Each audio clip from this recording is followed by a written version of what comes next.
نحمده ونصلي على رسوله الكريم أما بعد فقال النبي صلى الله عليه وسلم من أفتى الناس بغير علم كان اسمه على من أفتاه أو كما قال عليه الصلاة والسلام প্রিয় আজিজ ছাত্র ভাইরা, আলহামদুলিল্লাহ আমরা মুকদ্দমায়ে দুরুল মুখতারের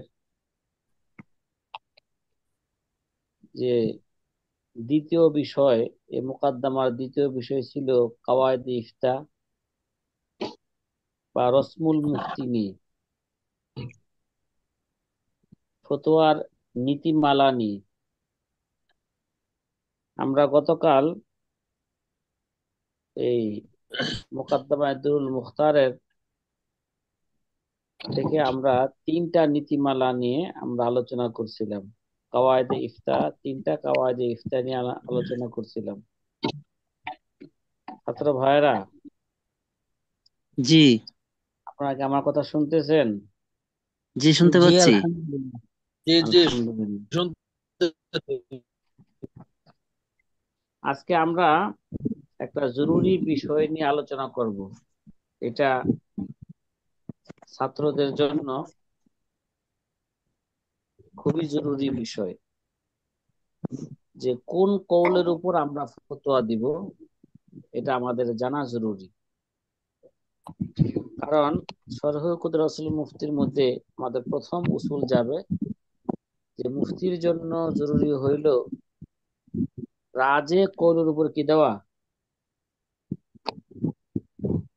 রাজে কওলের উপর ফতোয়া দেওয়া, মারজু কওলের উপর ফতোয়া না দেওয়া, মানে জয়ীফ কওলের উপর কি না দেওয়া, ফতোয়া না দেওয়া। ফতোয়া না দেওয়া।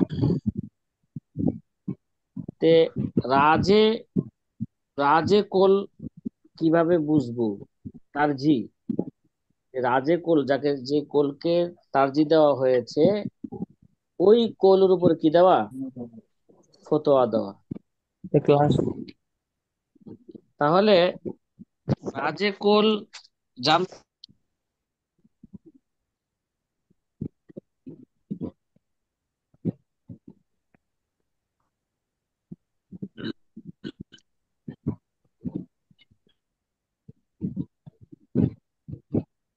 রহমতুল্লাহ, তারপরে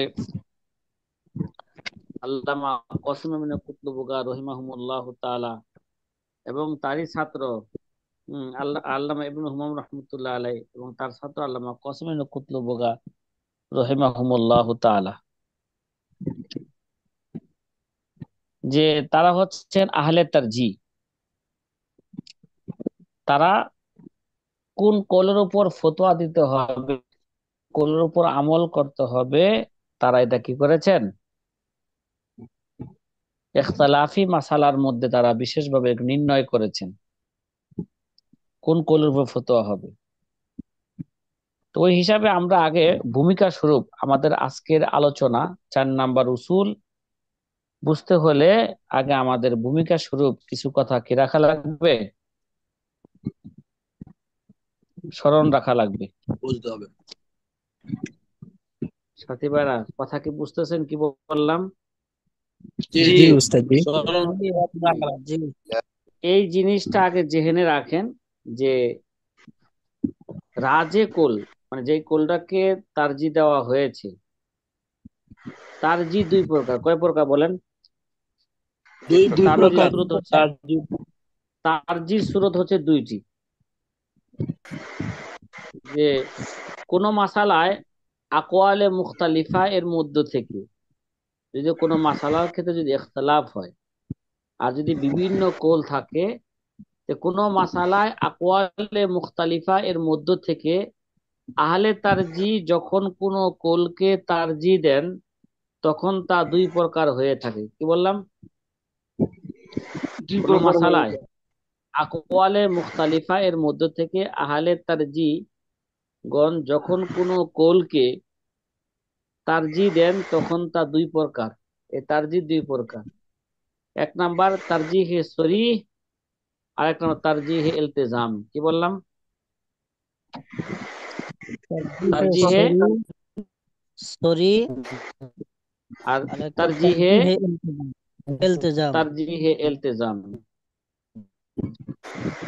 তারজিহে সরি কাকে বলে, তারজিহে ইলতিজামি কাকে বলে, এই জিনিসগুলো জেহেনে রাখলে আমাদের আজকের চতুর্থ নাম্বার কাওয়ায়েদ ইফতা বুঝতে আমাদের জন্য কি হবে, সহজ হবে। জি, যে আবার বলি তারজি কত প্রকার? দুই প্রকার। তারজিহে সরি, তারজিহে তারজি কি ইলতিজামি। ইলতিজাম। যে সামনে আমরা একটা কায়দা বর্ণনা করব, তারজিহে সরি আর তারজিহে ইলতিজামের মধ্যে তাআরুজ হয়ে গেলে তাহলে তারজিহে সরিকে কি দিতে হবে? প্রাধান্য, প্রাধান্য দিতে হবে। তারজিহে সরি এবং তারজিহে ইলতিজামের মধ্যে তাআরুজ হয়ে গেলে তারজিহে সরিকে কি দিতে হবে? প্রাধান্য দিতে হবে। প্রাধান্য দিতে হবে। তাহলে এবার আমরা বুঝি তারজিহে সরি কাকে বলি। তারজিহে জি, সরি বলা হয় কৌলে রাজিকে স্পষ্ট শব্দে ব্যক্ত করা। কি বললাম? কৌলে কৌল রাজিকে এই স্পষ্ট প্রশ্ন ব্যক্ত গুলা করা। স্পষ্ট শব্দে ব্যক্ত করা, অর্থাৎ যেই কৌলের উপর আমল করতে হবে, যেই কৌলের উপর ফতোয়া দিতে হবে, ওই কৌলটাকে স্পষ্ট শব্দে কি করা, ব্যক্ত করা। ব্যক্ত করা। এক্ষেত্রে ফুকাহায়ে কেরাম বহু শব্দ ব্যবহার করেছেন। কি তারজিহে সরি, শরীর বলা হয় কৌলের রাজে স্পষ্ট শব্দ। কৌলের রাজের ক্ষেত্রে কোনটা কৌলের রাজে এটাকে বোঝানোর ক্ষেত্রে ফুকাহায়ে কেরাম বহু শব্দ কি করেছেন, ব্যবহার করেছেন। বহু শব্দ ব্যবহার করে থাকেন এবং এগুলোর মধ্যে কিছু শব্দ কিছু শব্দের চেয়ে বেশি শক্তিশালী। এর মধ্যে কি কতক শব্দ কতকের চাইতে কি বেশি বেশি শক্তিশালী। শক্তি ও মজবুতির বিবেচনায় শব্দগুলোর, হ্যাঁ, আমরাকে শব্দগুলোকে পাঁচ ভাগে বিভক্ত ভাগে, হ্যাঁ ভাই, কয় ভাগে বিভক্ত করব? শব্দগুলো শক্তি এবং মজবুতির বিবেচনায় শব্দগুলোকে আমরা পাঁচ ভাবে ব্যক্ত করব। আল্লামা হাসকাফি রহমতুল্লাহ আলাইহি এখানে ঢালাও ভাবে বলে গেছেন। ঠিক আছে?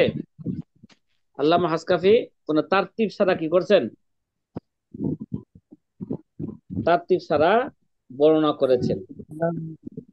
আমরা এই কথাগুলোকে তারুজের সময় এই তারতিবর বিষয়ে যদি মুখস্থ রাখতে পারি তাহলে আমাদের এগুলোর মধ্যে এই শব্দগুলোর মধ্যে যদি তারুজ হয়ে যায়, যে কত শব্দ হচ্ছে বেশি শক্তিশালী এবং শক্তি ও মজবুতির বিবেচনার শব্দগুলো কয় ভাগে বিভক্ত? পাঁচ ভাগে বিভক্ত। কয় ভাগে? পাঁচ ভাগে। এই ভাই, ভাই মিউট করে রাখেন। বারবার যাদের থেকে শব্দ আসছে এরা কমপক্ষে তাদেরকে মার্কাজ থেকে মিউট করা হবে।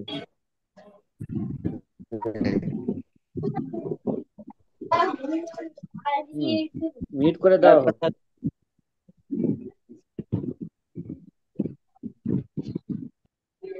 অল মিউট করা হোক।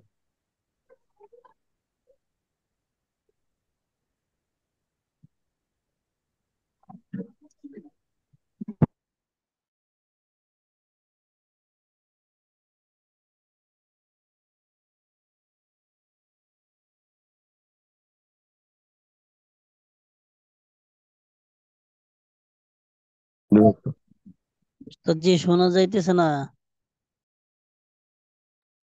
বেশি শক্তিশালী। যে সাথী ভাইরা বলতেছিলাম তারজি দুই প্রকার, তারজিহে সরিহ আর তারজিহে ইলতিজামি। ইলতিজাম, তারজিহে সরি বলা হয় কৌলে রাজিক স্পষ্ট শব্দে কি করা, ব্যক্ত করা। ব্যক্ত করা। এক্ষেত্রে ফুকাহায়ে কেরাম বহু শব্দ ব্যবহার করে থাকেন। এগুলোর মধ্যে কতক শব্দ কতকের চাইতে বেশি শক্তিশালী। শক্তি এবং মজবুতির বিবেচনায় শব্দগুলো 5 ভাগে বিভক্ত। কয় ভাগে বলেন? 5 ভাগে। 5 ভাগে বিভক্ত। আর এই শব্দগুলোকে বলা হবে আলামতুল ইফতা, মানে ফতোয়ার আলামত। কি ভাই? ফতোয়ার আলামত। আলামত। ফতোয়ার আলামত, আলামত ইফতা। 1 নাম্বার শব্দ, মানে 1 নাম্বার সবচেয়ে বেশি এগুলো শব্দগুলোর মধ্যে যে কোন কলের উপর ফতোয়া দেওয়া হবে কোন মাসলার শেষে যদি এই শব্দগুলো ব্যবহার করে, তার মধ্যে সবচেয়ে শক্তিশালী শব্দ হলো আলাইহি আমালুল উম্মাহ। কি বললাম বলেন তো? প্রথমে এগুলো খাতায় নোট করবেন। আলাইহি আমালুল উম্মাহ। আমালুল উম্মাহ, আলাইহি আমালুল উম্মাহ, আলাইহি আমালুল ইয়াউম। কটা শব্দ ব্যবহার করলাম বলেন? 2টা শব্দ। আলাইহি আমালুল উম্মাহ, আলাইহি আমালুল ইয়াউম। কোন ইখতিলাফি মাসালা বর্ণনা করার পরে কোন কৌলের শেষে যদি এরকম কৌল থাকে আলাইহি আমালুল উম্মাহ, আলাইহি আমালুল ইয়াউম, তাহলে বুঝতে হবে এই কৌলের উপর কি হবে, এই কৌলের উপরই ফতোয়া হবে। এবং এই শব্দটাই সবচেয়ে বেশি শক্তিশালী, এই কৌলকে আমাদের কি দিতে হবে, প্রাধান্য দিতে হবে। আলাইহি আমালুল উম্মাহ, যে এটাই তারজিহের ক্ষেত্রে সবচেয়ে শক্তিশালী শব্দ। আলাইহি আমালুল উম্মাহ, আলাইহি আমালুল ইয়াউম। এই শব্দ দুটি সহি এবং রাজে বোঝানোর সাথে সাথে ইজমার দিকে ইঙ্গিত করে। কি বলে বলেন? এই শব্দ দুটি রাজে বোঝানোর সাথে সাথে ইজমার দিকে কি করে, ইজমার দিকে ইঙ্গিত করে। আলাইহি আমালুল উম্মাহ, আলাইহি আমালুল ইয়াউম। তাছাড়াও এরা তাওয়াতুরও বোঝায়। শব্দটা কি বোঝায়? তাওয়াতুরও বোঝায়। দ্বিতীয় নাম্বার, এই দেখেন আমাদের এবারত আছে যে ওয়াফি আউয়ালিল মুজমারাত, এটা আমাদের 4র্থ নাম্বার কাওয়াইদ ইফতা। যে আমি তো পৃষ্ঠা উল্টাইতে বলি নাই, আগেরটাই থাকো। হ্যাঁ, যে ওয়াফি আউয়ালিল মুজমারাত, মুজমারাত কিতাবের শুরুতে আছে যে আলামাতুল ইফতা, যে আলামত ইফতা যেগুলো নিম্নে পেশ করা হচ্ছে, যে আলামাতুল ইফতা, যে ফাকাউলুহু আলাইহিল ফতওয়া বিহি ইফতা বিহি নাখুযু আলাইহিল ইতিমাদ আলাইহি আমালুল ইয়াউম আলাইহি আমালুল উম্মাহ ওয়াস সহিহ আবিল আফসাহ ওয়াল আযহার ওয়াল আসবাহু আবিল আউযাহু আবিল মুখতার ওয়া নাহবুহুমা মিম্মা যুকিরা ফি হাশিয়াতিল বাজদুবি। এখানে প্রায় 12টা শব্দ উল্লেখ করেছে। আরো শব্দ আছে আগে পরে এরকম কিতাবের মধ্যে আসবে শব্দ প্রায় 25-এর মতন। গতকাল বলছিলাম এরকম আলামতুল ইফতা শব্দ কতগুলা পাওয়া যায়? প্রায় 25টার মতন কি পাওয়া যায়, শব্দ পাওয়া যায়। এই আলামতুল ইফতা, এই 25টা শব্দ আছে। 25টা শব্দের মধ্যে কিছু শব্দের চেয়ে কি ভাই বেশি শক্তিশালী। ওই হিসাবে শব্দগুলোকে 5 ভাগে ভাগ করা হয়েছে। কয় ভাগে? 5 ভাগে। সবচেয়ে বেশি শক্তিশালী হলো আলাইহি আমালুল ইয়াউম, আলাইহি আমালুল উম্মাহ। হ্যাঁ, দ্বিতীয় স্তরের শব্দ আলাইহিল ফতওয়া বিহি ইফতা, আলাইহিল ফতওয়া, যে কৌলুহু আলাইহিল ফতওয়া বিহি ইফতা, এটা দ্বিতীয় স্তরের শব্দ। ঠিক আছে? বিহি ইফতা, আলাইহিল ফতওয়া, এই দুটির, হ্যাঁ, এবং এই দুইটির সমমানের শব্দ যেমন আছে বিহি নাখুযু, বিহি নাখুযু, তো বিহি আফতাল মাশায়েখ, বিহি বলেন আফতাল মাশায়েখ, বিহি আফতাল মাশায়েখ ইত্যাদি। এই জাতীয় শব্দ হচ্ছে দ্বিতীয় স্তরের শব্দ। এখন প্রশ্ন হলো কোন মাসালার ক্ষেত্রে যদি ইখতিলাফ হয়, কোন কৌলের পরে যদি আলাইহি আমালুল উম্মাহ লেখে আর কোন কৌলের পরে যদি বিহি ইফতা বা আলাইহি ইফতা লেখে, তাহলে কোনটাকে তারজিহ দিব বলেন? আলাইহি আমালুল উম্মাহ। হ্যাঁ, কারণ আলাইহিল আমাল উম্মাহ বিহি ইফতা আলাইহিল ফতোয়ার চেয়ে বেশি কি শক্তিশালী। ঠিক আছে, শক্তিশালী। শক্তিশালী। আচ্ছা। জি বুঝলাম। তৃতীয় নাম্বার স্তর আল ফতোয়া আলাইহি, কি বললাম?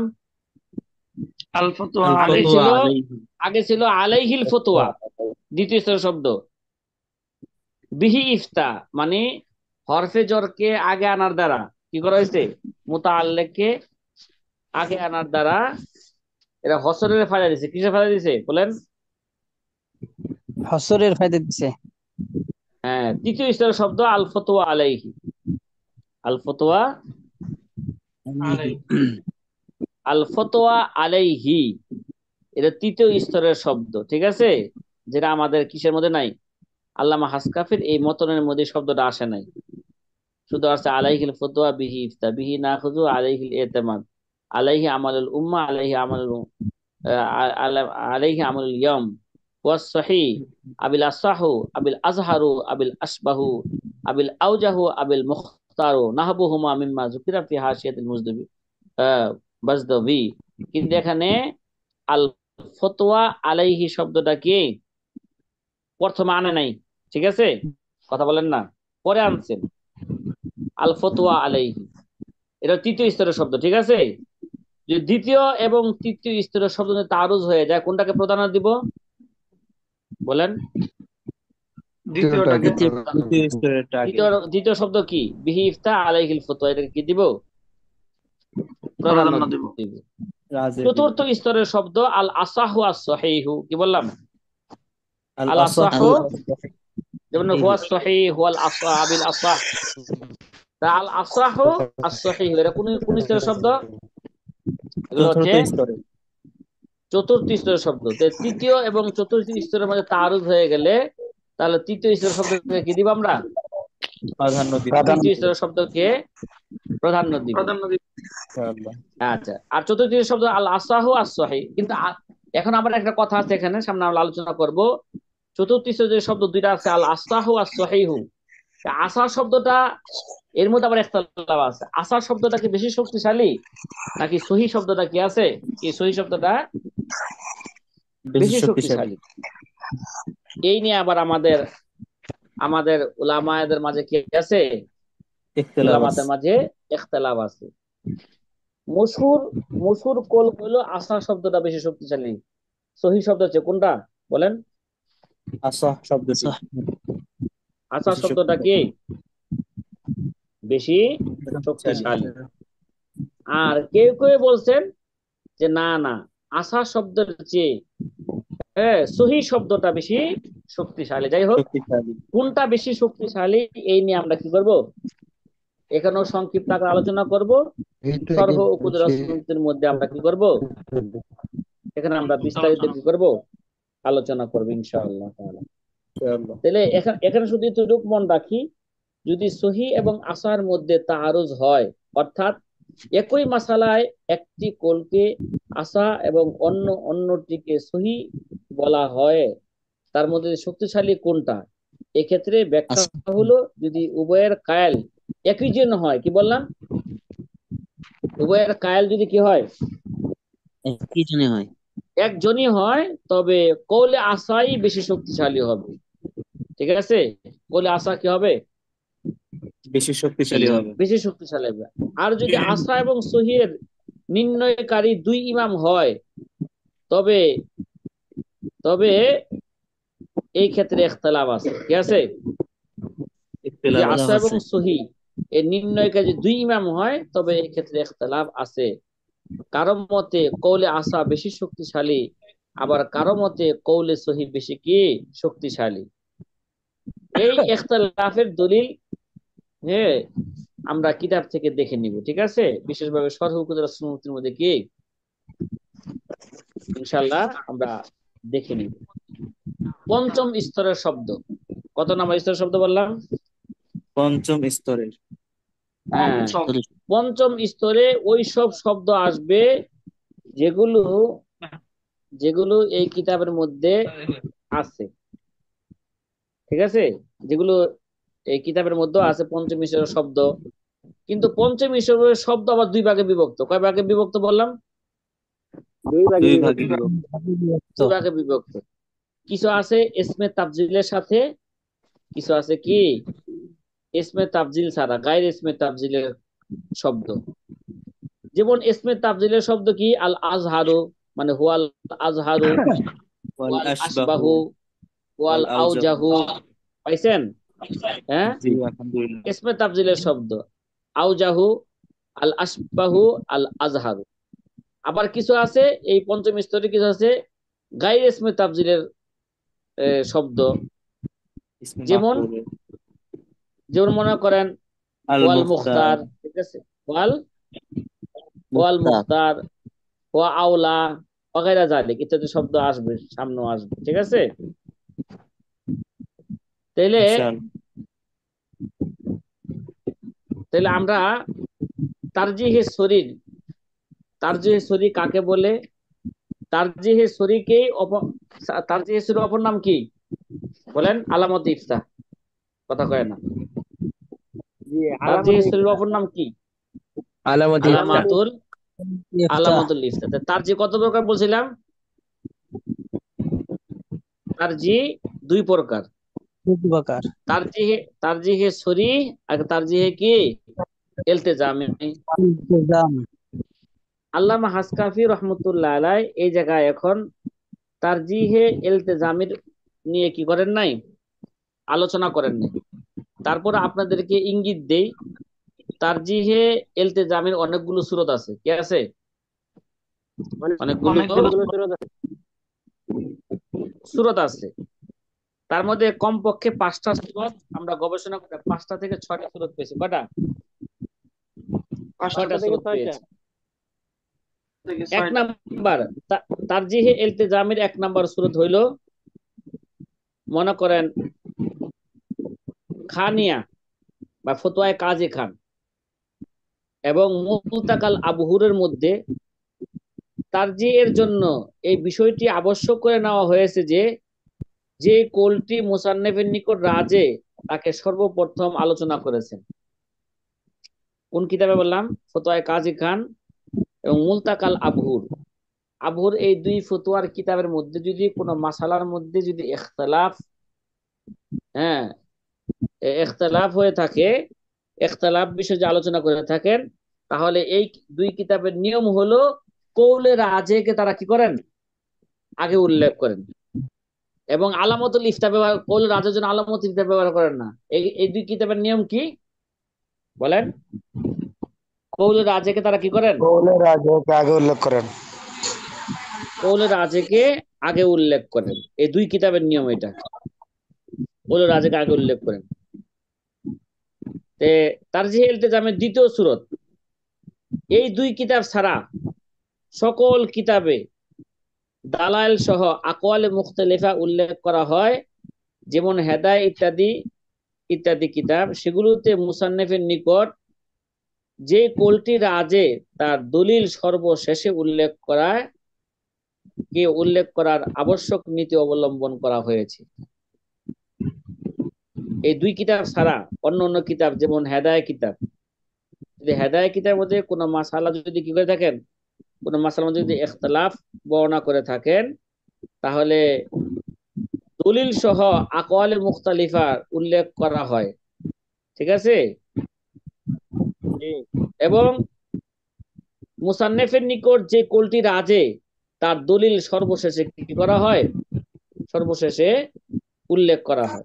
উল্লেখ করা আপনারা হয়। দেখবেন যে হেদায় কিতাবের মধ্যে যদি কোনো মাসালা ইখতিলাফি মাসলা আলোচনা করে থাকে, প্রথমে ইখতিলাফি মাসালাগুলো দলিল সহকারে আলোচনা করেন। যেমন মনে করেন যে বেতের নামাজ এটা ওয়াজিব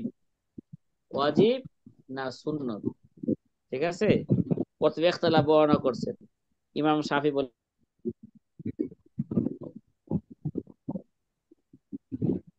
সুন্নত, সাহেবান বলে সুন্নত, ইমাম আবু হানিফা বলেন ওয়াজিব, শাফি দলিল পেশ করা হয়েছে। তারপরে সর্বশেষে ইমাম আবু হানিফা রাহমাতুল্লাহ আলাইহি করা হয়েছে কৌলের দলিল পেশ করা হয়েছে, তাহলে বোঝা গেল যার কৌলের দলিল সর্বশেষে উল্লেখ করা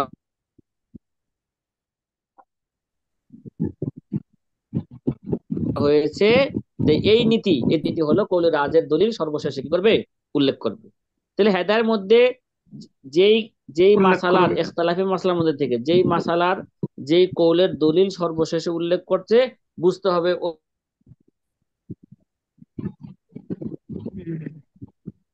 ওই কৌলটাই হচ্ছে কি রাজে কৌল। সাথী ভাই কথা কি বুঝে আসতেছে? হুম। জি আলহামদুলিল্লাহ। আচ্ছা, 3 নাম্বার সূরত জি না রাজের। হুজুর, কথা আসতেছে না, কথা বারে বারে আসে। হ্যাঁ, জি না, কথা আসে না, মাঝে মধ্যে আটকে যায়। আপনার কথা শোনা যাচ্ছে না ভালো করে। সাথী ভাই আমার কথা কি বুঝতে পারছেন আপনি স্পষ্ট ভাবে? জি, জি না এখন হুজুর, বোঝা জি না, জি যাচ্ছে। না। আমরা শুনতেছি, আমি শুনতেছি ইনশাআল্লাহ। জি জি জি, এখন শোনা যাচ্ছে, শুনতেছি। শোনা যাচ্ছে।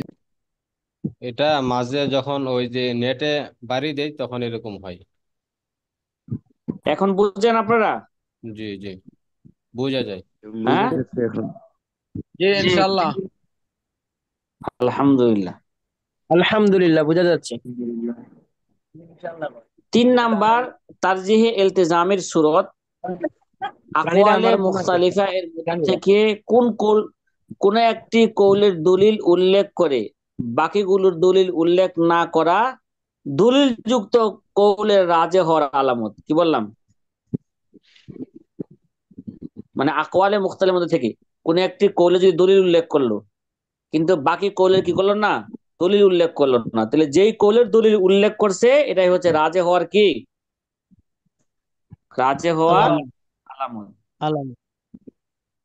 জি। 4 নাম্বার সূরত যে তারজিহে ইলতিজামের আকওয়ালে মুখতালিফার মধ্যে থেকে কোন একটি কৌলের বিপরীতে, আকওয়ালে মুখতালিফার মধ্যে থেকে কোন একটি কৌলের বিপরীতে যত প্রমাণাদি পেশ করা হয়েছে,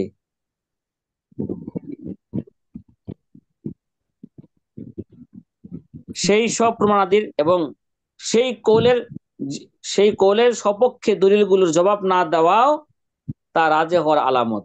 কি বললাম? আকওয়ালে মুখতালিফার মধ্যে থেকে কোন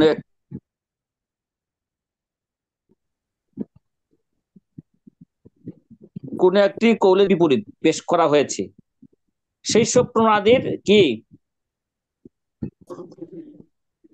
আবার জবাব দেওয়া হয়েছে, আর যেই যেই দলিলের জবাব দেওয়া হয় নাই বুঝতে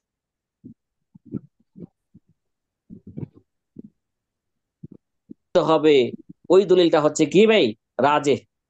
কি ভাই, যেমন যেমন আমরা অনেক সময় মাসলা আলোচনা করতে যাই, বলি যে এটা ইমাম শাফির মাযহাব, তার দলিল এটা, এটা ইমাম আবু হানিফার মাযহাব, তার দলিল এইটা। পরে আমরা কি করলাম,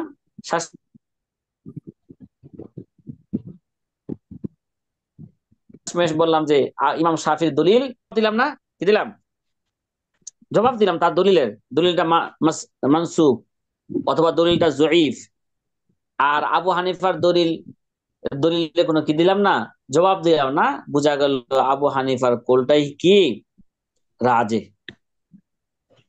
কথা কি বুঝা আসছে সাথী ভাইরা? এটা কয় নাম্বার সূরত তার জেল ইলতিজামের? 4 নাম্বার। 5 নাম্বার সূরত, 4 নাম্বার সূরত গেল। 5 নাম্বার সূরত আকওয়ালে মুখতালিফা এর কোন একটি কোল যদি মুতুনে মুতাবারা এর মাঝে উল্লেখ থাকে আর অন্যগুলো মুতুনে মুতাবারা এর মাঝে উল্লেখ না থাকে, তবে এটাও তা রাজে হওয়ার আলামত। কি ভাই, মানে কোন একটা মাসালা নিয়ে ইখতিলাফ হয়েছে, ঠিক আছে, ইখতিলাফ হয়েছে, তো একটি জি, কোল গ্রহণযোগ্য মতনের কিতাবের মধ্যে উল্লেখ আছে, আর অন্য কোলটি গ্রহণযোগ্য মতনের কিতাবে কি করা হয় নাই, উল্লেখ করা হয় না, সরার মধ্যে উল্লেখ করছে, ঠিক আছে, বা অন্য জায়গায় উল্লেখ করছে, মতনের সরা অথবা ফতোয়ার কিতাবে উল্লেখ করছে। তাহলে যেই কোলটা মতনের মধ্যে আছে ওইটাকে কি, এটাই রাজে হওয়ার আলামত। কি বললাম? যেই কোলটা যে কোনটা মতনের মধ্যে আছে ওইটাই রাজি হওয়ার আলামত।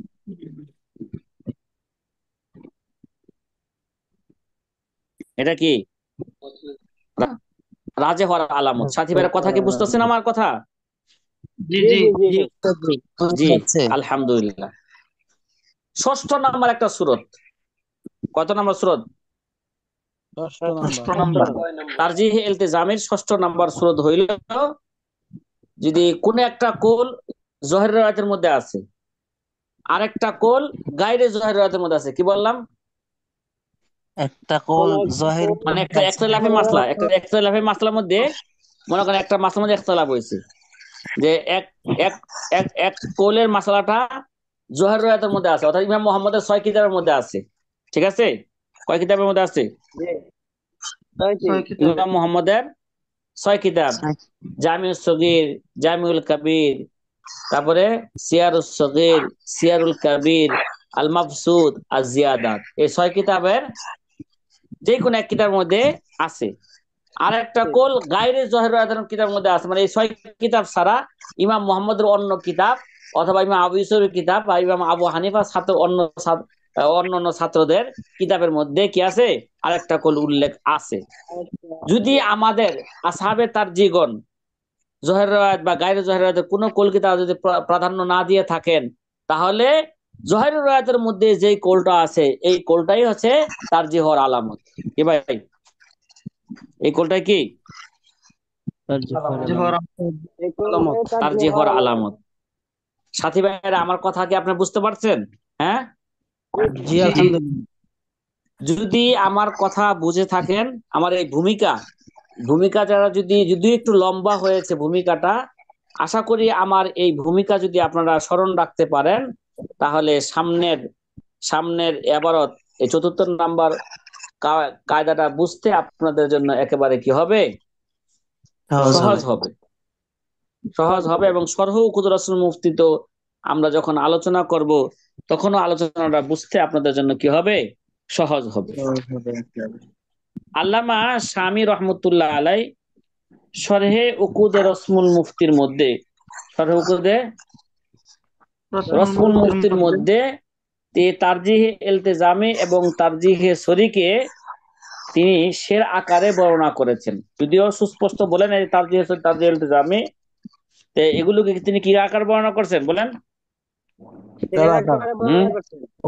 শের আকারে বর্ণনা করছেন। প্রথমে তারজিহে ইলতিজামের কথা বলছেন, সাবিকুল আকওয়ালে ফিল খানিয়া মুলতাকাল আবুহু রিজু মাজিয়া ওফি সাওয়াহুমা আতুমিদা মা আখারু দলিলহু লিআন্নাহুল মুহাররারা কামা হুয়াল আদাতু ফিল হিদায়া ওয়া নাহবুহা লিরাজিহিদ দারায়া কাযা ইযা মা ওয়াহিদান ক্বাদ আল্লালু লাহু ওয়া তা'লিলু সাওয়াহু মালু ওয়া হাইসুমা ওয়াজাদতা কওলাইনি ওয়া ক্বাদ সুহিহা ওয়াহিদুন ফাযাকাল মু'তামাদ নাহবু বিনাহবিজাল ফাতওয়া আলাইহিল আসবা ওয়াল আজহারুল মুখতারু যা ওয়াল আওজা আবি সহিহ ওয়াল আসাহু আকাদু মিনহু ওয়া কিলা আকসুহুল মুআক্কাদ কাযা বিহি ইফতা আলাইহিল ফাতওয়া ওয়া জানে মিন জামি'i তিলকা আকওয়া।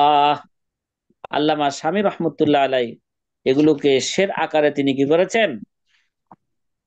বর্ণনা করেছেন। ইনশাআল্লাহ আমরা জায়গা মতন এই শের মুখস্থ করব, এই শেরের অনুবাদও ভালো করে বুঝবো, ব্যাখ্যা বিশ্লেষণ বুঝবো। মোটামুটি আমি ভূমিকা স্বরূপ এই শেরগুলোর ব্যাখ্যা বিশ্লেষণ আমি করে ফেলেছি।